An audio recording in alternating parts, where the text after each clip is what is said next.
বিনিময় করার প্ল্যান হলো এইটা, এই 31 দফা।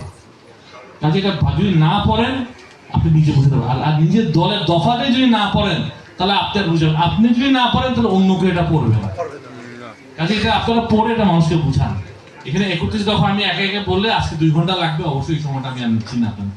আপনি অনেকক্ষণ ধরে অপেক্ষা করছেন, আমি খালি কয়েকটা দফার কথা বললাম, অনেক কিছু আছে বিস্তারিত বিবরণ আছে। এখানে যেমন একটা যুব উন্নয়ন নীতিমালার কথা বলা হয়েছে, যুব বিএনপি বলছে যে একটা স্পেসিফিক যুব নীতিমালা করা হবে যুবকদের মতামতের ভিত্তিতে, আলাদা একটা নীতিমালা খালি যুবকদের জন্য।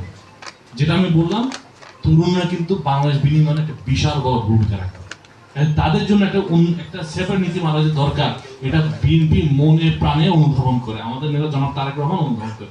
এই জন্য দেখবেন এখানে আমরা একটা যুব উন্নয়ন নীতিমালার কথা বলছি, যেটা করা হবে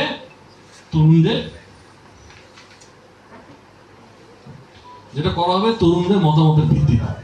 কাজে এই জিনিসগুলা আপনারা পড়েন, বুঝেন, মানুষের কাছে নিয়ে যান, ঠিক আছে?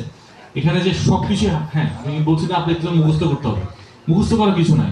যদি পড়েন একটা বেসিক জিনিস আপনার মাথায় থাকবে, মনে থাকবে না, ঠিক আছে এই বিষয়টা ছিল কিন্তু, এবং এইটা যদি জানেন এবং বুঝেন, আমি বলছি আপনি মানুষের পৌঁছাতে পারেন ইনশাআল্লাহ। 31 দফা যদি আপনার মানুষের ঘরে ঘরে আপনারা পৌঁছাতে পারেন, বাংলাদেশ জাতীয়তাবাদী দলকে আগামী নির্বাচনে কেউ ঠেকাতে পারবে।